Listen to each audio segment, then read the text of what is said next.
La fête de la Pâque et des pains sans levain allait avoir lieu 2 jours après. Les grands prêtres et les scribes cherchaient comment arrêter Jésus par ruse pour le faire mourir, car ils se disaient, pas en pleine fête, pour éviter des troubles dans le peuple. Jésus se trouvait à Béthanie, dans la maison de Simon le lépreux.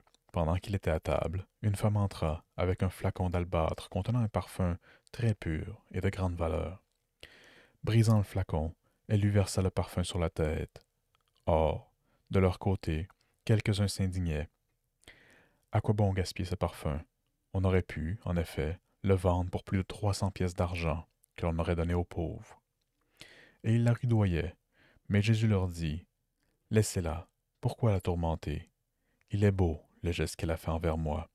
Des pauvres, vous en aurez toujours avec vous, et quand vous le voulez, vous pouvez leur faire du bien. Mais moi, vous ne m'avez pas pour toujours.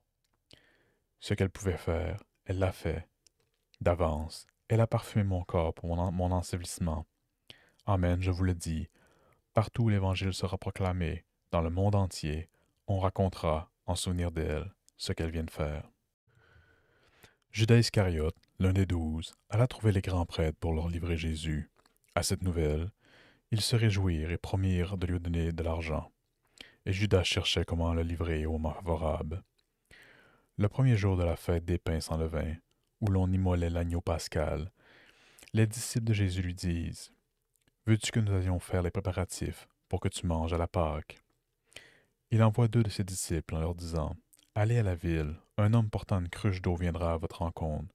Suivez-le, et là où il entra, dites au copropriétaire, le maître te fait dire, où est la salle où je pourrai manger la Pâque avec mes disciples?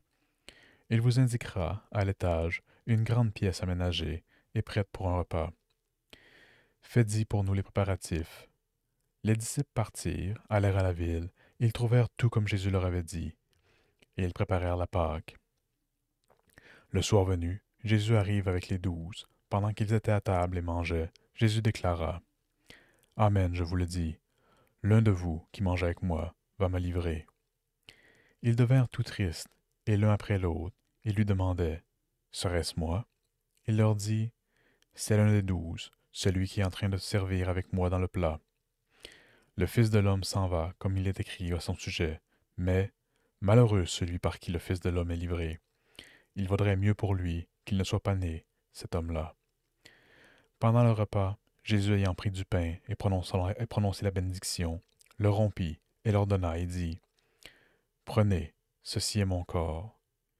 Puis, ayant pris une coupe, ayant rendu grâce, il la leur donna, et ils en burent tous. Et il leur dit, ceci est mon sang, le sang de l'alliance versé pour la multitude. Amen, je vous le dis. Je ne boirai plus du fruit de la vigne jusqu'au jour où je boirai, nouveau, dans le royaume de Dieu. Après avoir chanté les psaumes, ils partirent pour le mont des Oliviers. Jésus leur dit, vous allez tous être exposés à tomber, car il est écrit, je frapperai le berger, et les brebis seront dispersées. Mais, une fois ressuscité, je vous précéderai en Galilée. Pierre lui dit alors, même si tous viennent à tomber, moi je ne tomberai pas. Jésus lui répondit, amen, je te le dis, toi, aujourd'hui, cette nuit même, avant que le coq chante 2 fois, tu m'auras renié 3 fois. Mais lui reprenait de plus belle, même si je dois mourir avec toi, je ne te renierai pas. Et tous en disaient autant. Ils parvinrent à un domaine appelé Gethsémani. Jésus dit à ses disciples, asseyez-vous ici pendant que je vais prier. Puis, ils amènent avec lui Pierre, Jacques et Jean, et commencent à ressentir frayeur et angoisse. Il leur dit, mon âme est triste à mourir, restez ici éveillés. Allant un peu plus loin, il tombait à terre et priait pour que, s'il était possible, cette heure s'éloigne de lui. Il disait, Abba, Père, tout est possible pour toi. Éloigne de moi cette coupe. Cependant, non pas ce que moi je veux, mais ce que toi tu veux. Puis, il revint et trouve les disciples endormis. Il dit à Pierre, Simon, tu dors? Tu n'as pas eu la force de veiller seulement 1 heure? Veillez et priez pour ne pas entrer en tentation. L'esprit est ardent, mais la chair est faible. De nouveau, il s'éloigna et pria, en répétant les mêmes paroles. Et de nouveau, il vint près des disciples, qu'il trouva endormis, car leurs yeux étaient alourdis de sommeil, et eux ne savaient pas que lui répondre. Une troisième fois, il revint et leur dit, « Désormais, vous pouvez dormir et vous reposer. C'est fait, l'heure est venue. Voici que le Fils de l'homme est livré aux mains des pécheurs. Levez-vous, allons, voici qu'il est proche, celui qui me livre. » Jésus parlait encore quand Judas, l'un des 12, arriva, et avec lui une foule armée d'épées et de bâtons, envoyés par les grands prêtres, les scribes et les anciens. Or, celui qui le livrait leur avait donné un signe convenu. « Celui que j'embrasserai, c'est lui, arrêtez-le et amenez-le sous bonne garde. » À peine arrivé, Judas s'approchant de Jésus lui dit, « Rabbi », et il l'embrassa. Les autres mirent la main sur lui et l'arrêtèrent. Or, un de ceux qui étaient là tira son épée, frappa le serviteur du grand prêtre et lui trancha l'oreille. Alors Jésus leur déclara, « Suis-je donc un bandit pour que vous soyez venus vous saisir de moi, avec des épées et des bâtons? Chaque jour, j'étais auprès de vous dans le temple en train d'enseigner, et vous ne m'avez pas arrêté. Mais c'est pour que les Écritures s'accomplissent. » Les disciples abandonnèrent et s'enfuirent tous. Or, un jeune homme suivait Jésus. Il n'avait pour tout vêtement qu'un drap. On essaya de l'arrêter, mais lui lâcha le drap, s'enfuit tout nu. Ils amenèrent Jésus chez le grand prêtre. Ils se rassemblèrent tous, les grands prêtres, les anciens et les scribes. Pierre avait suivi Jésus à distance jusqu'à l'intérieur du palais du grand prêtre, et là, assis avec les gardes, il se chauffait près du feu. Les grands prêtres et tous les conseils suprêmes cherchaient un témoignage contre Jésus pour le faire mettre à mort, et ils n'en trouvaient pas. De fait, beaucoup portaient de faux témoignages contre Jésus, et ces témoignages ne concordaient pas. Quelques-uns se levèrent pour porter contre lui ce faux témoignage. Nous l'avons entendu dire, « Je détruirai ce sanctuaire fait de main d'homme, et, en 3 jours, j'en rebâtirai un autre qui ne sera pas fait de main d'homme. » Et même sur ce point, leur témoignage n'était pas concordant. Alors, s'étant levé, le grand prêtre devant tous interrogea Jésus. « Tu ne réponds rien. Que dis-tu des témoignages qu'ils portent contre toi? » Mais lui gardait le silence et ne répondait rien. Le grand prêtre l'interrogea de nouveau. « Es-tu le Christ, le Fils du Dieu béni? » Jésus lui dit, « Je le suis, et vous verrez le Fils de l'homme siéger à droite du Tout-Puissant et venir parmi les nuées du ciel. » Alors le grand prêtre déchire ses vêtements et dit, « Pourquoi nous faut-il encore des témoins?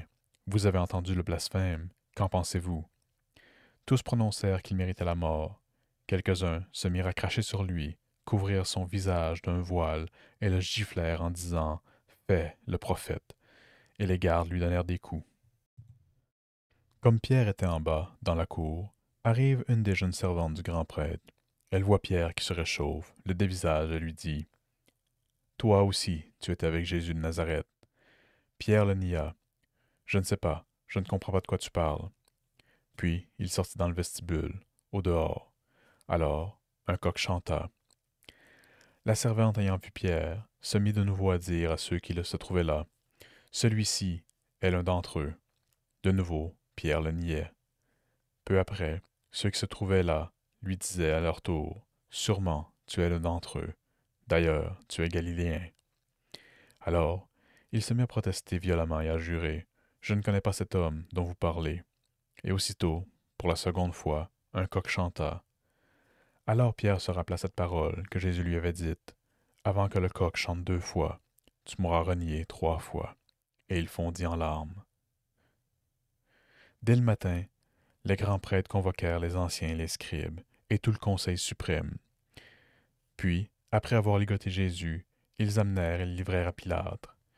Celui-ci l'interrogea, « Es-tu le roi des Juifs? » Jésus répondit, « C'est toi-même qui le dis. » Les grands prêtres multipliaient contre lui les accusations. Pilate, lui, demanda à nouveau, « Tu ne réponds rien. Vois toutes les accusations qu'ils portent contre toi. » Mais Jésus ne répondit plus rien, si bien que Pilate fut étonné. À chaque fête, il leur relâchait un prisonnier, celui qu'il demandait. Or, il y a en prison un dénommé Barabbas, arrêté avec des émeutiers pour un meurtre qu'il avait commis lors de l'émeute. La foule monta donc chez Pilate et se mit à demander ce qu'il leur accordait d'habitude. Pilate leur répondit, « Voulez-vous que je vous relâche le roi des Juifs? » Il se rendait bien compte que c'était par jalousie que les grands prêtres l'avaient livré. Ces derniers soulevèrent la foule pour qu'il le relâche plutôt Barabbas. Et comme Pilate reprenait, « Que voulez-vous donc que je fasse de celui que vous appelez le roi des Juifs ?» De nouveau ils crièrent, « Crucifie-le !» Pilate leur disait, « Qu'a-t-il donc fait de mal ?» Mais ils crièrent encore plus fort, « Crucifie-le !» Pilate, voulant contenter la foule, relâcha Barabbas, et après avoir fait flageller Jésus, il le livra pour qu'il soit crucifié. Les soldats l'amenèrent à l'intérieur du palais, c'est-à-dire dans le prétoire. Alors, ils rassemblent toute la garde, ils le revêtent de pourpre, et ils lui posent sur la tête une couronne d'épines qu'ils ont tressée. Puis, ils se mirent à lui faire des salutations, en disant « Salut, roi des Juifs !» Ils lui frappèrent la tête avec un roseau, crachaient sur lui, et s'agenouillant pour lui rendre hommage. Quand ils se furent bien moqués de lui, ils lui enlevèrent le manteau de pourpre et lui remirent ses vêtements. Puis, de là, ils l'amènent pour le crucifier, et ils réquisitionnent pour porter sa croix un passant, Simon de Cyrène, le père d'Alexandre et de Rufus, qui revenait des champs. Et ils amènent Jésus au lieu dit Golgotha, ce qui se traduit par lieu du crâne, ou calvaire. Ils lui donnaient du vin aromatisé de myrrhe, mais il n'en prit pas. Alors, ils le crucifient, puis se partagent ses vêtements en tirant au sort pour savoir la part de chacun. C'était la 3e heure, c'est-à-dire 9 heures du matin, lorsqu'on le crucifia. L'inscription indiquant le motif de sa condamnation portait ces mots « Le roi des Juifs ». Avec lui, il crucifie 2 bandits, l'un à sa droite, l'autre à sa gauche. Les passants l'injuraient en hochant la tête. Ils disaient « Hé, toi qui détruis le sanctuaire et le rebâtis en 3 jours, sauve-toi toi-même, descends de la croix. » De même, les grands prêtres se moquaient de lui avec les scribes en disant entre eux « Il en a sauvé d'autres, il ne peut pas se sauver lui-même. Qu'il descende maintenant de la croix, le Christ, le roi d'Israël. Alors, nous verrons et nous croirons. » Même ceux qui étaient crucifiés avec lui l'insultaient. Quand arrivant à la 6e heure, c'est-à-dire midi, l'obscurité se fit sur toute la terre, jusqu'à la 9e heure. Et à la 9e heure, Jésus cria d'une voix forte, « Éloi, Éloi, lema sabachthani » ce qui se traduit par « Mon Dieu, pourquoi m'as-tu abandonné ?» L'ayant entendu, quelques-uns de ceux qui étaient là disaient, « Voilà qu'il appelle le prophète Élie. » L'un d'eux courut tremper une éponge dans une boisson vinaigrée, et il la mit au bout d'un roseau, et il lui donnait à boire en disant, « Attendez, nous verrons bien si Élie vient le descendre de là. » Mais Jésus, poussant un grand cri, expia. Le rideau du sanctuaire se déchira en 2, depuis le haut jusqu'en bas. Le centurion qui était là, en face de Jésus, voyant comment il avait expiré, déclara, « Vraiment, cet homme était le Fils de Dieu. » Il y avait aussi des femmes qui observaient de loin, et parmi elles, Marie-Madeleine, Marie, mère de Jacques, le petit et de José, et Salomé, qui suivait Jésus et le servait quand il était en Galilée, et encore beaucoup d'autres, qui étaient montés avec lui à Jérusalem. Déjà, il se faisait tard. Or, comme c'était le jour de la préparation qui précède le sabbat, Joseph d'Arimathie intervint. C'était un homme influent, membre du conseil, et il attendait lui aussi le règne de Dieu. Il eut l'audace d'aller chez Pilate pour demander le corps de Jésus. Pilate s'étonna qu'il soit déjà mort. Il fit appeler le centurion et l'interrogea pour savoir si Jésus était mort depuis longtemps. Sur le rapport du centurion, il permit à Joseph de prendre le corps. Alors, Joseph attacha un linceul. Il descendit Jésus de la croix, l'enveloppa dans le linceul et le déposa dans un tombeau qui était creusé dans le roc. Puis, il roula une pierre contre l'entrée du tombeau. Or, Marie-Madeleine et Marie, mère de José, observaient l'endroit où on l'avait mis.